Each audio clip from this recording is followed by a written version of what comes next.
trade range-bound markets. Hi, it's Charlie giving you Wednesday's video. Hope you're very, very well.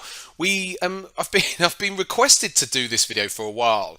I've not got round to doing it because I don't personally like trading range-bound markets. But the funny thing is, we all have to trade range-bound markets because markets do get stuck in ranges at times, and so as a byproduct of what we do, we do get into that. So what I'm going to do in today's video is just run through a little bit here on trading ranges, which is really quite basic, but really, so we'll do that in a bit. But I think first of all, we'll set the scene. I'm going to use the euro dollar here as my example graph here today.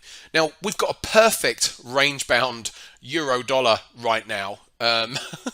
Over the last almost 2 weeks, really, it's been very, very flat. So we're going to use that as an example. But before we do, let's just take the charts back, because what we tend to find is, if I bring the pen up here, is that markets will trend and then they will consolidate. And so they will spend quite a bit of time consolidating before maybe that trend continues, or maybe it reverses or whatever. So markets do tend to spend a reasonable amount of time chopping around. Now, for me, for my personal trading, I can't forecast when markets are going to go into chop.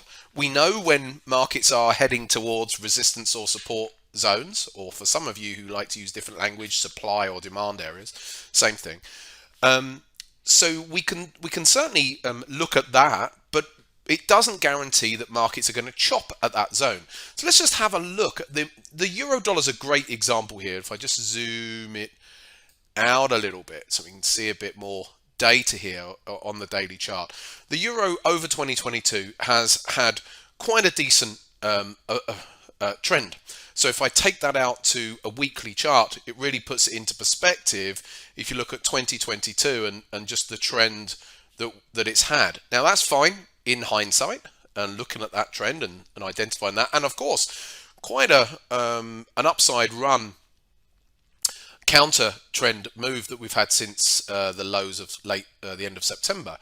But if I take us back to the daily chart, within a trend there's lots of chop. There is lots. So we can identify here, if I bring the pen up, certainly there's a choppy period here, again over here, even here. So within all of this, there are periods where price just gets a bit stuck for a while. So yes, if you're trying to trade a trend, you're in from further up and you're just holding onto your position until it gets to your natural target, or if you are trading in and out of the trend a bit, then there's going to inevitably be periods where a market gets stuck, goes sideways, and you're sat in it, okay? And you're stuck in a market which is chopping around. Now, or you're looking to trade that chop, so to speak, and that's what we'll talk about here today. So there's nothing wrong with getting stuck in a choppy market, and I always find it quite amusing when you'll hear people say, "Oh no, I just cut my positions if the markets start going sideways," whereas really that's just a natural ebb and flow of price action. And if you're in a trade for a given whatever it is targets you're looking for, then my attitude is that you should stay with that, because a lot of the time markets will come out of those choppy ranges. So let's have a look at this euro dollar right now, because this is a great example. Less so on the daily, it's actually a really good example if I go down to something like an hourly chart here. So if we pull that out again here, here's where the euro's got a bit stuck as we've gone into mid-December, and since then, as you can see, shall I take these lines off? These lines, if I go back to the daily chart, these are long-term, as we can see, there's a long-term trend line here going out to the monthly time frame that I have on. Here we go. That's a long-term trend line there on the monthlies, and on the daily, we've got this rising channel, which the euro has come to the top end of on a few occasions now, and is just deciding at the moment, consolidating here. We'll see if it's going to break up or pull back. But anyway, that doesn't really matter for the purposes of this exercise. So I'll take that line off just whilst we're going through this example here on the hourly time frame. Now, you can't possibly know how long a market, firstly, is how long a market's going to get stuck in within a range. So we don't know that, and that's the hardest thing to trade ranges. The range has got to be created first to then go and trade it, so to speak. So once now it doesn't matter whether this is an hourly chart like it is here, or we could pretend this is a daily chart. It doesn't matter. We can the chart's the chart, so we're using this as an example. So once really you've got a couple of touches on either side, so you can start at this point start to think, oh, all right, we're in a bit of a range here we seem to be going into, then you become a fader if you're wanting to trade it. I don't. I'm quite happy to sit there and wait it out until it starts to move again. But yeah, that's the simplicity of it. Is every time we then come up to this high bound of the range or the lower boundary of the range, then you're looking to either sell it up there or buy it down there. It's as simple as that until it stops working, until the market breaks out of that particular range. So, and of course, there's going to be price won't come perfectly up to the highs, so you've got to decide whether you're going to sell it as it's approaching that high boundary range, or you're only going to sell it if it breaks it marginally and then starts to look like it's coming back in again, and likewise to the downside. So let's just have a look here. So yep, price got up to the upper boundary there. So, and again, the thing is with this sort of trading is you've got to then decide, well, where am I going to place my stop?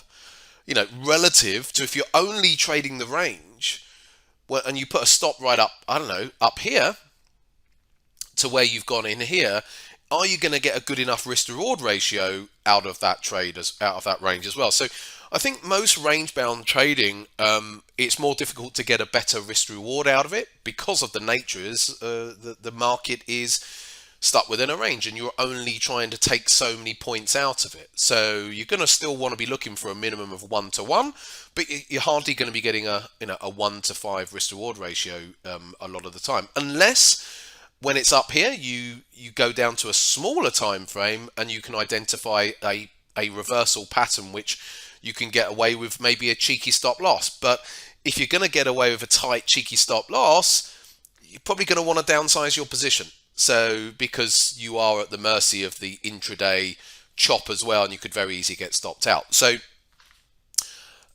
anyway, so let's have a look and see what it did. Okay, so it's come down to the lower boundary of the range, and somewhere within all this, you're going to be wanting to bank your profits. Then as it's come down here, we're looking for it to come down to this zone here, which is practically done. You're then looking to buy. Yeah, you're definitely going to want to be buying by the time it comes to here.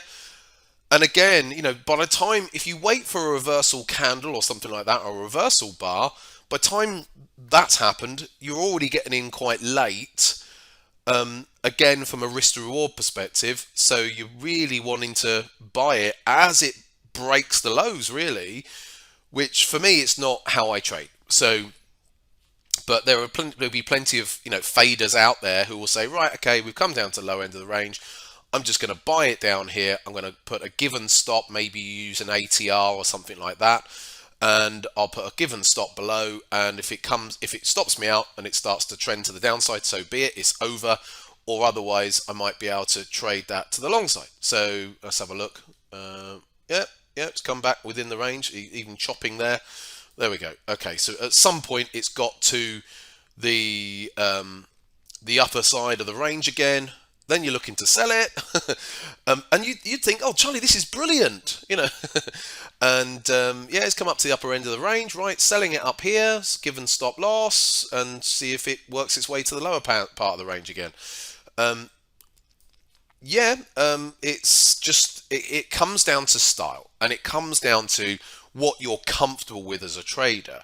And so for me, trading ranges isn't of particular interest to me. I think they're actually an inconvenience, and they're because markets just end up going sideways for periods. And so I'm not bothered about trying to trade every little move that goes on in a market. So for me, if I see a range, well, I'm still going to be looking to buy the breakout of the range, in fact. So I'm more likely, if I was bullish on this market and it started breaking out here, I'd be looking to see if this is going to be the breakout, rather than fading it, because at some point it will. And so that would be more how I would look at it. But there you go. It's just a little bit on ranges there and what to do as a general rule of thumb. I think that you just have to trade what's right for you. So what's comfortable. Just remember, you don't need to trade every different type of market that's out there.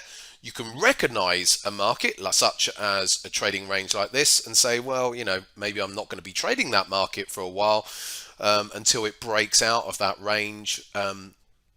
Or you certainly don't have to go and fade it and start trading the ranges, because it's not necessarily comfortable or congruent with who you are as a trader. So just remember, as always, we don't need to trade every single move that's out there in the market. Just focus and wait for the market conditions that are right for you. Take care for now, and I'll see you possibly next week. Obviously, what with the New Year's holidays coming up, I'm not sure if I'll get another video out. But take care for now. If I don't see you beforehand, have a wonderful New Year, and I'll see you in January.